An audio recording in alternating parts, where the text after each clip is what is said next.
Pada beberapa catatan sejarah, Kerajaan Majapahit dan juga Sriwijaya pernah berjaya pada masanya. Salah satunya adalah berkat majunya peradaban dan ilmu pengetahuan di sektor pertanian, juga kelautan, tanpa campur tangan teknologi dari alien. Percaya atau tidak, petani zaman dahulu mempunyai teknik perhitungan dengan hanya menggunakan tanda-tanda alam untuk mulai dan memilih komoditi yang tepat dalam bercocok tanam.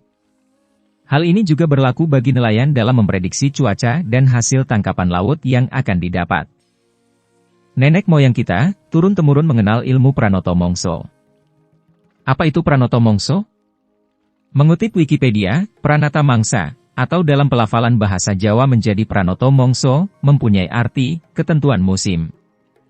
Ini merupakan sistem penanggalan atau kalender yang dikaitkan dengan aktivitas pertanian, khususnya untuk kepentingan bercocok tanam atau penangkapan ikan. Kalender Pranoto Mongso disusun berdasarkan pada peredaran matahari. Kalender ini memiliki satu siklus tahunan dengan periode 365 hari atau 366 hari. Kalender ini memuat berbagai aspek fenologi dan gejala alam lainnya yang dimanfaatkan sebagai pedoman dalam kegiatan usaha tani maupun persiapan diri menghadapi bencana, seperti kekeringan, wabah penyakit, serangan hama tanaman, atau banjir, yang mungkin timbul pada waktu-waktu tertentu. Penanggalan seperti ini juga dikenal oleh suku bangsa lainnya di Indonesia, seperti etnik Sunda dan etnik Bali. Pranoto Mongso diwariskan oleh petani dan nelayan secara oral, atau dari mulut ke mulut. Selain itu, kalender ini bersifat lokal dan temporal, atau dibatasi oleh tempat dan waktu. Sehingga suatu perincian yang dibuat untuk suatu tempat tidak sepenuhnya berlaku untuk tempat lain. Petani menggunakan pedoman Pranoto Mongso untuk menentukan awal masa tanam. Nelayan menggunakannya sebagai pedoman untuk melaut atau memprediksi jenis tangkapan. Pranoto Mongso dalam versi Kasunanan, berlaku untuk wilayah di antara Gunung Merapi dan Gunung Lawu. Setahun menurut penanggalan ini, dibagi menjadi 4 musim atau mongso utama, yaitu ketigo atau musim kemarau, dalam 88 hari. Musim pancaroba menjelang hujan atau labuh, 95 hari. Musim hujan atau dalam bahasa Jawa disebut rendeng, 95 hari. Dan pancaroba akhir musim hujan atau mareng, 86 hari. Musim dapat dikaitkan pula dengan perilaku hewan, perkembangan tumbuhan, situasi alam sekitar, dan dalam praktik amat berkaitan dengan kultur agraris. Berdasarkan ciri-ciri ini, setahun juga dapat dibagi menjadi 4 musim utama dan 2 musim kecil. Musim terang, atau langit cerah, 82 hari, sempelah atau musim penderitaan, 99 hari dengan mangsa kecil paceklik, pada 23 hari pertama. Mongso udan atau musim hujan, 86 hari, dan mongso pangarep-arep atau musim penuh harap, 98 atau 99 hari, dengan mongso kecil panen, pada 23 hari terakhir. Dalam pembagian yang lebih rinci, setahun dibagi menjadi 12 musim atau mongso, yang rentang waktunya lebih singkat, namun dengan jangka waktu bervariasi. Tabel berikut ini menunjukkan pembagian formal menurut versi Kasunanan. Perlu diingat bahwa tuntunan ini berlaku pada saat penanaman padi sawah hanya dimungkinkan sekali dalam setahun, diikuti oleh palawija atau padi gogo, dan kemudian lahan bera atau lahan tidak ditanami apapun.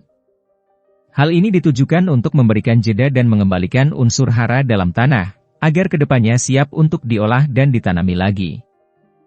Pranoto Mongso memiliki latar belakang kosmografi, atau pengukuran posisi benda langit, pengetahuan yang telah dikuasai oleh orang Austronesia, sebagai pedoman untuk navigasi di laut, serta berbagai kegiatan ritual kebudayaan. Karena peredaran matahari dalam setahun menyebabkan perubahan musim, Pranoto Mongso juga memiliki sejumlah penciri klimatologis. Awal Mongso Kasa atau pertama adalah 22 Juni, yaitu saat posisi matahari di langit berada pada garis balik utara, sehingga bagi petani di wilayah di antara Merapi dan Lawu saat itu adalah saat bayangan terpanjang, yaitu 4 pecak atau 4 kaki ke arah selatan. Pada saat yang sama, rasi bintang Waluku terbit pada waktu subuh. Dari sinilah keluar nama, Waluku, karena kemunculan rasi Orion pada waktu subuh menjadi pertanda bagi petani untuk mengolah sawah, lahan menggunakan bajak atau dalam bahasa Jawa disebut Waluku. Panjang rentang waktu yang berbeda-beda di antara keempat mongso pertama dan 4 mongso terakhir, karena simetris, ditentukan dari perubahan panjang bayangan. Mongso pertama berakhir pada saat bayangan menjadi 3 pecak, dan mongso kedua dimulai. Demikian selanjutnya, hingga mongso keempat berakhir pada saat bayangan tepat berada di kaki, pada saat posisi matahari berada pada zenit untuk kawasan yang disebutkan sebelumnya, yaitu antara Gunung Merapi dan Lawu. Pergerakan garis edar matahari ke selatan, mengakibatkan pemanjangan bayangan ke utara, dan mencapai maksimum sepanjang 2 pecak, pada saat posisi matahari berada pada garis balik selatan, dan menandai berakhirnya mongso kanem atau keenam. Selanjutnya proses berulang secara simetris untuk mongso ke-7 hingga ke-12. Sebuah jam matahari di Gresik yang dibuat pada tahun 1776, secara eksplisit menunjukkan hal ini. Mongso ke-7 ditandai dengan terbenamnya rasi Waluku pada waktu subuh. Beberapa rasi bintang, atau galaksi yang dijadikan rujukan bagi Pranoto Mongso adalah Waluku, Lumbung atau Gubuk Penceng atau Crux, Banyakangrem atau Scorpius, Wuluh atau Pleiades, Wulanjar Ngirim atau Alpha dan Beta Centauri, serta Bima Sakti. Adalah batas-batas eksak tanggal pada Pranoto Mongso versi Kasunanan, merupakan modifikasi kecil terhadap Pranoto Mongso yang sudah dikenal sebelumnya, yang didasarkan pada posisi benda-benda langit. Secara klimatologi, Pranoto Mongso mengumpulkan informasi mengenai perubahan musim, serta saat-saatnya yang berlaku untuk wilayah Nusantara, yang dipengaruhi oleh angin muson. Yang pada gilirannya, juga dikendalikan arahnya oleh peredaran matahari. Awal musim penghujan dan kemarau, serta berbagai pertanda fisiknya yang digambarkan Pranoto Mongso, secara umum sejajar dengan hasil pengamatan klimatologi. Kelemahan pada Pranoto Mongso adalah bahwa ia tidak menggambarkan variasi yang mungkin muncul pada tahun-tahun tertentu. Selain itu, terdapat sejumlah ketentuan pada Pranoto Mongso yang lebih banyak terkait dengan aspek horoskop, sehingga cenderung tidak logis. Dari pemaparan sebelumnya, kita sadar bahwa nenek moyang bangsa kita sangat maju dalam pertanian juga kelautan.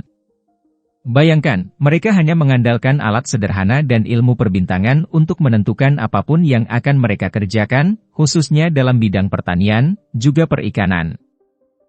Tapi sayangnya, warisan turun-temurun ini terancam ditinggalkan oleh generasi muda, karena dianggap sudah tidak akurat, dan ketinggalan zaman.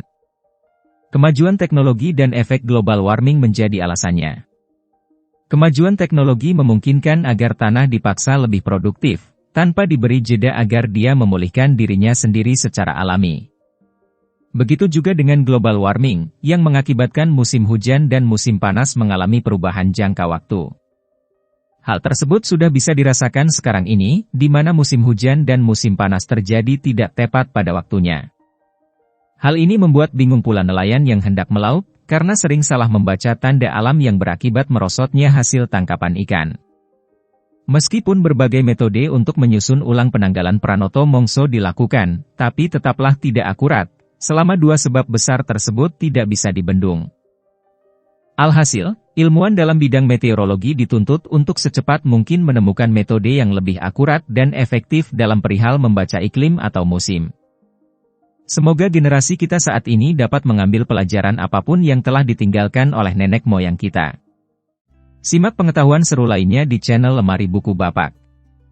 Dadah.